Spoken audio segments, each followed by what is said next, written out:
أعوذ بالله من الشيطان الرجيم. بسم الله الرحمن الرحيم.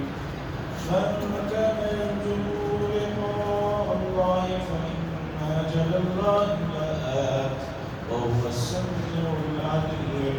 ومن جاهد فإنما يجاهد لنفسه إن الله لغني عن العالمين. والذين آمنوا وعملوا الصالحات لنكفرن عنهم سيئاتهم ولنجزينهم أحسن الذي كانوا يعملون. ووصينا الإنسان بوالديه حسنا وإن جاهداك لتشرك بي ما ليس لك به علم فلا تطيعهما إلي مرجعكم فأنبئكم بما كنتم تعملون. والذين آمنوا وعملوا الصالحات لندخلنهم في الصالحين. حضرات سورہ عنکبوت ہے اور یہ مکہ المکرمہ میں نازل ہونے والی سورتوں میں آخری سورتوں میں اس کا شمار ہوتا ہے، اور مکہ المکرمہ کا جو آخری دور ہے وہ ظلم و ستم کا انتہائی دور کہلاتا ہے. یعنی صحابہ کی کیا حالت ہوگی اندازہ لگائیے کہ خود رسول اللہ صلی اللہ علیہ وسلم کو ابو طالب کے انتقال کے بعد اتنا ستایا گیا کہ رسول اللہ صلی اللہ علیہ وسلم طائف میں چلے گئے تاکہ وہاں کے لوگوں کو دین کی بات کو سمجھائیں. وہاں بھی ظالموں نے بہت برا سلوک کیا، واپسی بھی. تو اس آیت میں، ان آیات میں، اس سورت کی شروع میں مومنین کو پہلے تو یہ بتایا گیا کہ وہ ایمان جیسی بڑی دولت میں داخل ہونے کے بعد آزمائش نہ ہو، تکلیفوں سے نہ گزرے، مشقتوں سے نہ گزرے. ایسا نہیں ہو سکتا. آزمائش میں آئیں گی، تکلیفیں آئیں گی، اور اس کے بعد ہی جا کر جو ہے اس کے جو ثمرات، اس کے جو فوائد وہ تمہیں حاصل ہوگی. اس لیے ان مسائل اور ان مشکلات سے گھبرانا نہیں ہے. اللہ فرماتے ہیں من کان یرجو، جو شخص اللہ سے ملاقات کی امید رکھتا ہے اسے جان لینا چاہیے کہ اللہ تبارک و تعالیٰ نے جو ملنے کے لیے میعاد مقرر کی ہے وہ وقت ضرور آ کر رہے گا. جو اللہ سے ملنے کی امید رکھتا ہے اسے بات معلوم ہونی چاہیے کہ آخرت آنے والی ہے، یقینی چیز ہے، اور آخرت میں یقیناً اللہ تبارک و تعالیٰ سے ملاقات ہونے والی ہے. جب اللہ سے ملاقات ہونے والی ہے تو وہاں سب مسائل حل ہو جائیں گے.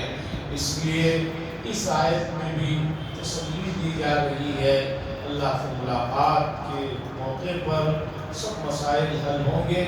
اس لیے شک میں نہ پڑو، پریشان نہ ہو، اللہ سے ملاقات ہونے والی ہے.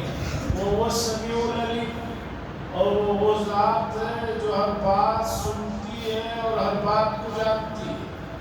اللہ ہر بات سن رہے ہیں، اس لیے کچھ بھی کہنے سے پہلے اچھی طرح سوچو. اور جانتے بھی ہیں اللہ تعالیٰ کہ بھی کس کو کب کیا بدلہ دینا ہے، کس کے ساتھ کب کیا سلوک کرنا ہے، وہ اللہ کو معلوم ہے. اس لیے اللہ کی ذات سے ملاقات کی جو امید رکھے انہیں یقیناً معلوم ہونا چاہیے کہ وقت مقررہ و میعاد وہ آنے والی ہے. اب اللہ آگے فرماتے ہیں وَمَنْ جَاهَدَ فَإِنَّمَا يُجَاهِدُ لِنَفْسِهِ، اور جو شخص کوشش کرتا ہے، محنت کرتا ہے، لگن میں لگا رہتا ہے، بے شک وہ اپنے نفس کے لیے کوشش کر رہا ہے، اپنے نفس کے لیے اس کا فائدہ اسے مل کر رہے گا. کوئی آدمی دین میں محنت کر رہا ہے، مشقت اٹھا رہا ہے. اب دین کی محنت مشقت کسی بھی طریقے کی ہو، کسی بھی لائن کی ہو، کوئی آدمی دین کی باتیں سنا کر بھلا سن رہا ہے، اس لیے کہ جب کوئی اچھے کام کے لیے اٹھے گا تو یقیناً لوگ برا بھلا کہیں گے، تبصرے کریں گے، تانے دیں گے، اور یہ سب سننا پڑے گا۔ اور انبیاء نے سنا ہے، اب انبیاء سے بڑھ کر کس کی ذات ہو سکتی ہے؟ اللہ فرما رہے ہیں جو شخص ہمارے دین کے لیے محنت کرتا ہے تو اس کا فائدہ، اس کی محنت اسی کے لیے ہے۔ کیوں؟ ان اللہ لغنی عن العالمین، بے شک اللہ تبارک و تعالی تمام جہان والوں سے بے نیاز ہے۔ یعنی کوئی آدمی دین میں محنت کرتے ہوئے، مشقت کرتے ہوئے یہ نہ سوچے کہ یہ جو میں محنت مشقت کر رہا ہوں اس کا فائدہ اللہ کو پہنچ رہا ہے۔ اللہ تو تمام جہاں والوں سے بے نیاز ہے، اس لیے تم محنت کر رہے ہو تو سن لو اس کا فائدہ اللہ کو نہیں، تمہیں خود ہونے والا ہے۔ جب تمہیں خود فائدہ ہونے والا ہے تو محنت کرنے میں، مشقت کرنے میں، کوشش کرنے میں پیچھے کیوں ہو؟ آگے بڑھو، محنت کرو، اس لیے کہ اس کا فائدہ لوٹ کر تمہیں ہی آئے گا۔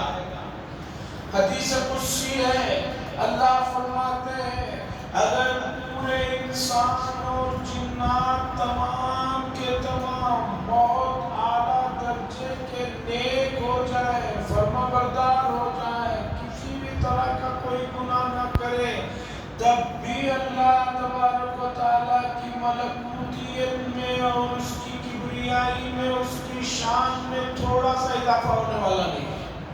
اور پورے کے پورے انسان آدم علیہ السلام سے لے کر قیامت تک کے پورے اللہ کے منکر ہو جائے، کافر ہو جائے، جنات بھی پورے منکر ہو جائے، پورے کے پورے باغی ہو جائے، ما نقص من ملکی شیء، اللہ فرماتے ہیں تب بھی ہماری ملکوتیت میں، کبریائی میں، شان میں تھوڑی سی بھی کمی ہونے والی نہیں۔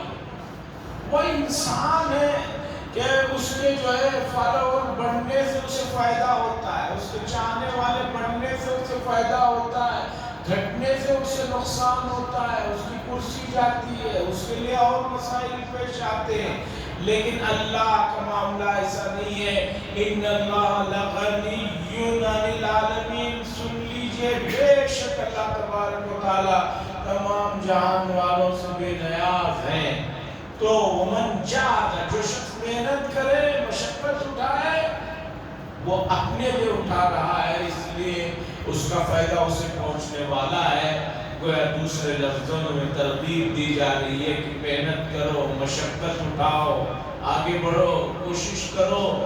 سستی، کائلی سے اگر تم یہ سوچ رہے ہو اس سے اللہ کی شان میں کچھ کمی ہونے والی ہے، تو ان کی شان میں تو نہیں، تمہارا نقصان، تمہارا جو ہے خسارہ ہوگا، تم گھاٹے میں رہو گے، تمہارے لیے جو ہے مشکلات ہوگی۔ قرآن مجید نے جگہ جگہ جاہدہ، مجاہدہ کا لفظ استعمال کیا ہے، جس کے معنی ہے انتہائی کوشش، آخری درجے کی جو کوشش ہو سکتی ہے آدمی کو وہ کرنا چاہیے۔ اور امت مسلمہ کا سنہرا دور، اس کی تاریخ اور اس تاریخ کا تجزیہ کرنے والے بتاتے ہیں کہ امت مسلمہ کی کامیابی کا دور وہی رہا جس میں وہ لوگ انتہائی محنت کرنے والے، کوشش کرنے والے، مجاہدہ کرنے والے، دین میں بھی دنیا میں بھی۔ آج امت نہ دین میں محنت کرنے کے لیے تیار ہے، نہ دنیا میں محنت کرنے کے لیے تیار ہے۔ دین میں بھی نہیں، دنیا میں بھی، نہ تین میں نہ تیرہ۔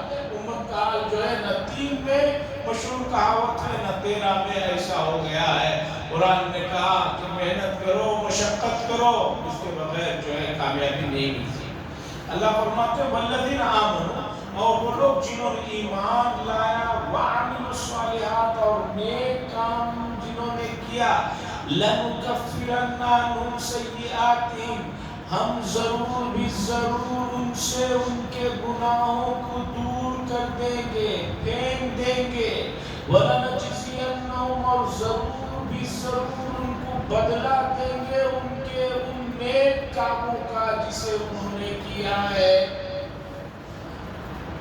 گناہ مٹا دیں گے، نیک کام کرو گناہ مٹتے چلے جاتے ہیں۔ حدیث میں آتا ہے آدمی وضو جب کرتا ہے سنت کے مطابق وضو کرتا ہے تو کلی کرتا ہے تو زبان سے جو چھوٹے گناہ ہوئے ہیں وہ دھل جاتے ہیں، ناک میں پانی لیتا ہے اس سے گناہ دھل جاتے ہیں، چہرے پہ پانی ڈالتا ہے چہرہ دھوتا ہے، جسمانی پاکی تو مل ہی رہی ہے، روحانی طور پر چہرے کے گناہ بھی دھل کر جا رہے ہیں، ہاتھوں کو دھوتا ہے اس سے گناہ نکلتے ہیں، مسح کرتا ہے، دماغ میں جو خناس بھرا ہوا ہے جو برائیاں کی ہے وہ سب اس سے گناہ نکلتے ہیں۔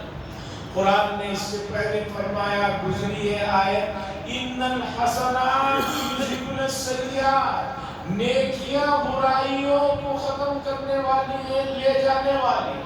دنیا کی مثال ہے اندھیرا ہے، چراغ روشن کیجئے، بلب جلائیے، اندھیرا بہت ختم ہو جائے۔ اسی طرح نیکیاں جب آپ کریں گے تو آپ سے گناہ الگ ہوتے چلے جاتے ہیں، دھلتے چلے جاتے ہیں۔ اس کے بعد دوسرا فائدہ دیکھیے نیک کاموں کا، اللہ فرما رہے ہیں وَلَنَجْزِيَنَّهُمْ، اور ضرور بھی ضرور ہم ان کو بدلہ دیں گے ان کے نیک کاموں کا جو انہوں نے کیا ہے۔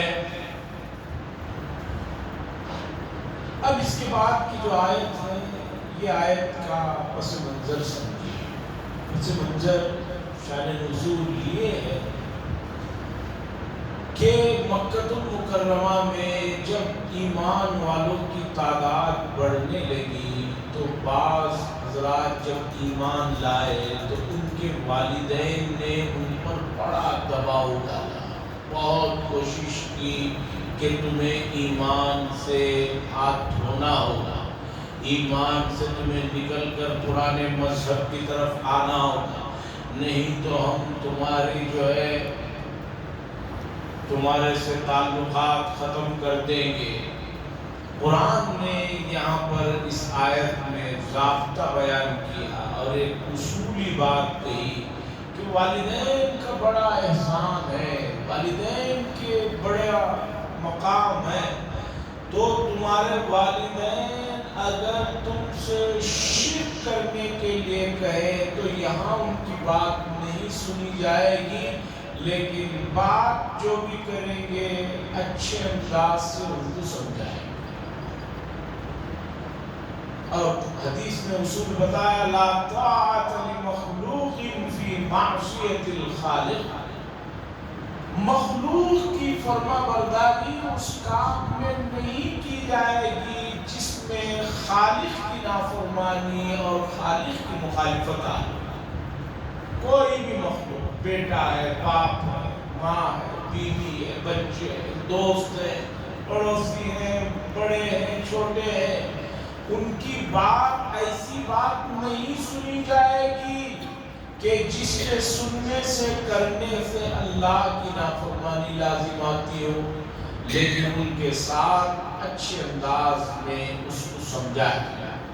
تو مکہ المکرمہ میں ایک صحابی ہیں، مشہور صحابی سعد بن ابی وقاص رضی اللہ عنہ، یہ ایمان لا لیتے ہیں تو ان کی والدہ نے قسم کھا لیا کہ جب تک تم ایمان سے نہیں نکلو گے، ہاتھ نہیں دھو گے، نہ میں پانی پیوں گی، نہ کچھ کھاؤں گی، اور چھت کے نیچے بھی نہیں رہوں گی، اپنے آپ کو تکلیف دینے کے لیے دھوپ میں بیٹھی رہوں گی۔ یا تو ایمان لاؤ یا نہیں تو میں اسی حال میں اپنی جان کو دھو دوں۔ بڑا کٹھن مرحلہ تھا زمانے میں، لوگ جو ہے ان کی والدہ کو زبردستی کھانا کھلاتے تھے، پانی پلاتے تھے تاکہ جو ہے ان کی جان بچی رہے۔ حضرت سعد بن وقاص رضی اللہ تعالیٰ عنہ کے لیے بڑا آزمائش کا مسئلہ ہو گیا۔ اللہ اس موقع پر یہ آیت نازل فرما رہے ہیں وَوَصَّيْنَا الْإِنسَانَ بِوَالِدَيْهِ حُسْنًا، اور ہم نے وصیت کی ہے انسان کو کہ وہ اپنے والدین کے ساتھ حسن سلوک کا معاملہ رکھے۔ والدین کا بڑا مقام مرتبہ ہے، قرآن یہاں نہیں اور بھی کئی جگہ پر اس کا حکم دے رہا ہے۔ والدین کا مقام ہے، ان کی بڑی عزت ہے، ظاہری طور پر دنیا میں آنے کا ذریعہ وہ ہے، اس لیے ان کی قدر کرو۔ اتنی تاکیدیں آپ کو کسی بھی آسمانی کتابوں میں نہیں ملیں گی جتنی قرآن مجید میں ماں باپ کے ساتھ اس میں سلوک کا حکم مل رہا ہے۔ افسوس کہ امت مسلمہ اس معاملے میں بھی قیامت کی نشانیوں میں سے جو ایک نشانی بتائی جاتی ہے وہ یہ ہے کہ آدمی آخر میں اپنے ماں باپ کے ساتھ جو ہے تلخ رویہ رکھے گا۔ آج یہی ہو رہا ہے، کتنے ماں باپ ہیں جو آ کر اپنے بچوں کے سلسلے میں کبھی دعا کی اور کبھی دوسری چیزوں کی درخواستیں کرتے رہتے ہیں، اور افسوس ہے ترقی یافتہ ممالک کے لوگوں پر کہ آج ان ترقی یافتہ ملکوں میں سب سے زیادہ اولڈ ایج ہوم بنے ہوئے ہیں، جہاں لے جا کر آدمی کو رکھ دیا جاتا ہے اور وہ آدمی اپنے بچوں کے لیے دیکھنے کے لیے ملنے کے لیے ترستا جو ہے زندگی سے ہاتھ دھو لیتا ہے۔ امریکہ کا مشہور واقعہ ہے، بڑا عبرت کا واقعہ ہے کہ ایک ماں نے مقدمہ دائر کیا کہ میرا بیٹا میرے لیے وقت نہیں دیتا اور گھر میں آ کر میرے سے زیادہ اپنے کتے کے لیے وقت دیتا ہے، اور میری درخواست ہے کہ آپ عدالت اسے اس بات پر راضی کریں اور آرڈر دیں کہ روزانہ تھوڑی دیر یہ میرے پاس بھی بیٹھ جایا کرے۔ یہ مقدمہ گیا، پھر بیٹے نے بھی کورٹ میں گیا اور جا کر اس نے اپنا موقف رکھا۔ اس نے کہا کہ میں آزاد بالغ ہوں، میں جو ہے اپنی مرضی سے اپنا جتنا چاہے وقت کتے کو دینا چاہتا ہوں، اس لیے اس آزاد ملک میں آپ لوگ مجھے اس بات پر قانونی طور پر مجبور نہیں کر سکتے کہ میں اپنے ماں باپ کے لیے وقت دوں۔ ایسا کوئی جو ہے قانون نہیں ہے کہ میں اپنے ماں باپ کے لیے وقت دوں، ایسا کوئی قانون نہیں ہے، اور کتے کو کم وقت دوں زیادہ نہ دوں، ایسا بھی کوئی قانون نہیں ہے۔ کورٹ نے یہی فیصلہ کیا کہ ماں باپ کو کہا کہ ہم مجبور نہیں کر سکتے آپ کے بیٹے کو کہ وہ آپ کو وقت دے، اس کی مرضی، وہ دے گا تو لے لیجیے، نہیں دے گا تو مت دے۔ عزیزان گرامی، یاد رکھیے کہ ماں باپ کے ساتھ کا جو بھی معاملہ آپ کا رہے گا اس کا رزلٹ آپ کو آخرت میں نہیں دنیا ہی میں بہت جلد مل جائے گا۔ اس کا رزلٹ دنیا ہی میں مل جائے گا۔ آپ نے اپنے ماں باپ کے ساتھ اپنے سلوک کا معاملہ نہیں رکھا، بہت جلد آپ کی اولاد اس چیز کا مزہ آپ کو بتا دے، اور یہی ہو رہا ہے۔ اس لیے ضرورت اس بات کی ہے کہ ماں باپ کے مقام و مرتبے کو اچھے سمجھیں، بلکہ حدیث نے بتایا کہ اگر کسی کے ماں باپ گزر گئے ہیں تب بھی بیٹے کا حق ہے کہ ان کے لیے دعائیں مغفرت کرتا رہے، ان کے لیے ایصال ثواب کرتا رہے، صدقہ کرتا رہے، ان کے اچھائی کا سلوک کرتا رہے۔ یہ شریعت نے حکم دیا ہے، اس چیز کی طرف توجہ دینے کی ضرورت ہے۔ اللہ نے فرمایا وصینا الانسان، ہم نے انسان کو وصیت کی ہے اس کے والدین کے ساتھ اس نے سلوک کا۔